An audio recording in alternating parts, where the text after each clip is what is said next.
Hi students, good evening and welcome back to the channel. देखिए बच्चों, इस video में मैंने पोस्ट किया हुआ है क्लास 11th बॉटनी का 2024 का हार्ड जोन पेपर। ये कंडक्ट हुआ था 3 मई 2024 को in hard zone areas of Jammu and Kashmir and Ladakh UT.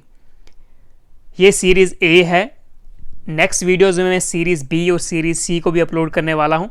कुछ दिन पहले मैंने क्लास 11th के हार्ड जोन के जोलॉजी पेपर्स ए, बी और सी सीरीज़ के वो भी अपलोड कर लिए हैं, आप देख सकते हैं।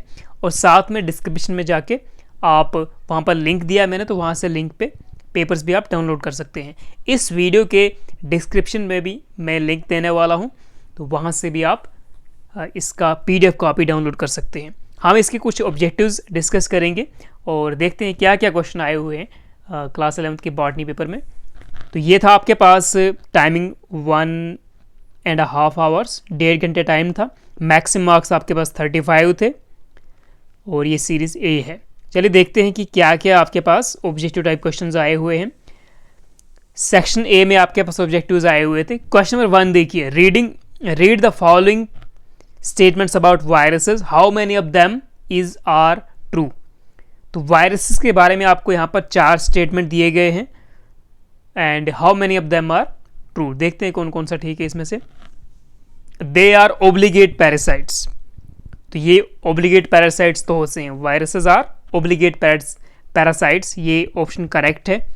They have complete cellular structure, they have complete cellular structure, ठीक है। ये ऑप्शन ये सेकंड जो स्टेटमेंट इट इज़ रॉन्ग, क्योंकि जो वायरसेस होते हैं they are non cellular, they have non cellular structures, okay.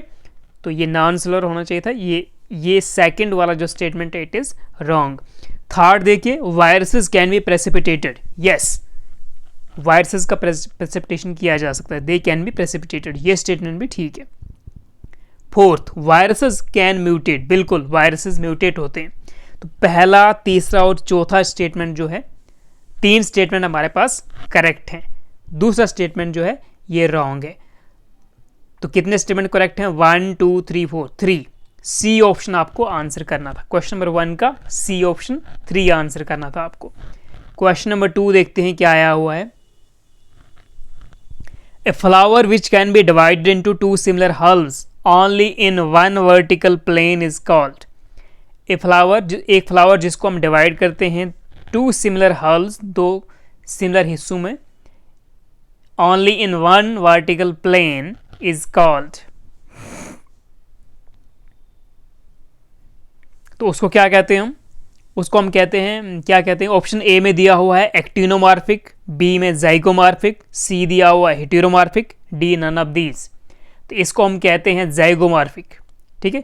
एक फ्लावर जिसको हम 2 इक्वल हल्स में काट सकते हैं, डिवाइड कर सकते हैं, बट किसी एक वर्टिकल प्लेन में, तो उसको हम कहते हैं जाइगोमॉर्फिक। क्वेश्चन नंबर 3 देखिए, fibrous root system is mostly present in, fibrous root system is mostly found in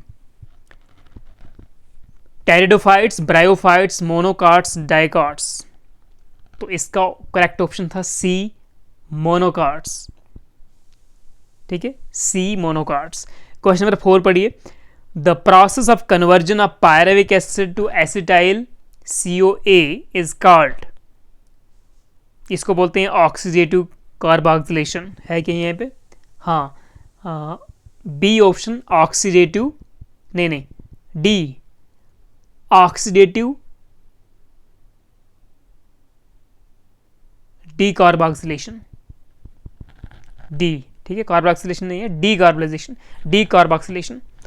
the process of conversion of pyruvic acid to acetyl CoA is called oxidative decarboxylation. Option D is the right answer. Fifth objective देखते हैं। Senescence is inhabited by, senescence is inhabited by, senescence का मतलब होता है ageing, ठीक है। इनके सब प्लांट्स को हम एजिंग कहेंगे। तो इनके सब plants it is inhibited by ethylene, ABA, gibberellic acid, cytokinin. तो इसका करेक्ट ऑप्शन है साइटोकाइनन। सेंसेंस और ageing in plants is inhibited by cytokinin, option 5, option D cytokinin is the right answer. ठीक है, अब देखते हैं सेक्शन बी में क्या क्या क्वेश्चंस आए हुए हैं। तो ये आपका section B, very short answer type questions, 2 marks each के आए हुए हैं। ये भी 5 क्वेश्चंस हैं। Name any 2 traits in which fungi resemble Animalia. ठीक है, 2 कैरेक्टर्स बताने थे जिसमें फंजाई और एनिमलिया जो आपकी किंगडम्स हैं, ये 2 ट्रेट्स, ये 2 कैरेक्टर्स सेम होते हैं उन दोनों में। डिस्क्राइब स्पाइक, स्पाइक क्या होता है, व्हाट इज स्पाइक, तो स्पाइक का आपको डिफाइन करना था, डेफिनेशन देना था। Question number 8, distinguish between open and close vascular bundles, ये क्वेश्चन बड़ा इंपॉर्टेंट है। Distinguish between open and closed vascular bundles, तो इसका 2 मार्क्स का है, तो आप अगर 2 डिफरेंस दे देते तो ओके था। Question number 9, name 3 layers of pericarp, which of them is edible in mango fruit. ठीक है, आपने ये चीज़ें पढ़ी होंगी, पेरिकार्प, एंडोस्पर्म, ये चीज़ें, ठीक है, फ्रूट्स जब आपने पढ़े होंगे। तो एडिबल पार्ट होता है जो मैंगो में, वो कौन सा होता है, पेरिकार्प की कौन सी लेयर होती है। डिफाइन आरक्यू, रेस्पिरेटरी कोशेंट की बात कर रहा है ये। What is the respiratory quotient when carbohydrates are broken down anaerobically. ठीक है, रेस्पिरेटरी कोशेंट पे क्वेश्चन आया हुआ है। और कार्बोहाइड्रेट्स को जब ब्रेक डाउन होते हैं, जब when carbohydrates are broken down anaerobically in absence of oxygen, तो उनका उस वक्त रेस्पिरेटरी कोशेंट कितना आता है, वही बताना था आपको। ठीक है, तो जस्ट ये डेफिनेशंस हैं, 1 लाइनर 2 लाइनर्स हैं।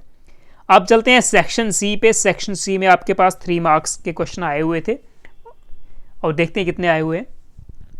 11, 12, 13, 14, 15, 5 तो हमें यहाँ पे दिख रहे हैं। Short type questions. Question number 11 देखिए, ये बाइनॉमियल सिस्टम ऑफ नोमेनक्लेचर बोलता है, किसने दिया था, who gave binomial system of nomenclature, list rules of this system of nomenclature. तो बाइनॉमियल नोमेनक्लेचर के कुछ आपको रूल्स बताने थे। Question number 12, what are general characteristics of Monera, what are general characteristics of Monera. तो मोनीरा किंगडम के आपको general characteristics बताने थे। अब 3 मार्क्स का क्वेश्चन आया हुआ है, तो 3-4 तो लिखने ही पड़ेंगे आपको। Question number 13, with well labelled diagram describe various parts of A typical leaf. ठीक है, एक डायग्राम बनाने थे आपको और पार्ट्स ऑफ लीफ दिखाने थे। ठीक है, describe the anatomy of typical dicot root, dicot root का एनाटॉमी बताना था इस क्वेश्चन में। Describe different phases of growth, how will you demonstrate the phases of growth in a seedling. तो ये थे आपके पास 5 क्वेश्चन, 3 मार्क्स ईच वाले। तो ये था आपका लॉन्ग आंसर टाइप का क्वेश्चन, ये एक ही आया हुआ है। Section D, give the schematic representation of Hatch and Slack pathway, Hatch and Slack cycle आया हुआ है। व्हाट इज इट्स सिग्निफिकेंस, या आर में आप करना था आपको, where does glycolysis occur in a cell, glycolysis कहाँ पे होता है सेल में। Give schematic representation of various steps of glycolysis. तो जस्ट आपको स्कीमेटिक रिप्रेजेंटेशन बताना था, वेरियस स्टेप्स ग्लाइकोलिसिस के दिखाने थे। ठीक है, एक स्कीमेटिक रिप्रेजेंटेशन, और ये ग्लाइकोलिसिस के बारे में थोड़ा सा लिख भी देते कहाँ अकर होता है सेल में। ठीक है, तो ये था आपका बॉटनी का paper, series A, class 11th, hard zone 2024 के का पेपर, जेके बोस का। ओके, तो आपके पास स्टार्टिंग में 5 ऑब्जेक्टिव आए हुए थे, एंड उसके बाद 2 मार्क्स वाले 5 क्वेश्चन, 3 मार्क्स वाले 5 क्वेश्चन, और एक आया हुआ था 5 मार्क्स का। ठीक है, तो नेक्स्ट वीडियो में मिलते हैं, तब तक के लिए take care, see you soon. उसमें हम सीरीज बी और सीरीज सी को डिस्कस करेंगे, बॉटनी 11th क्लास का। Thank you.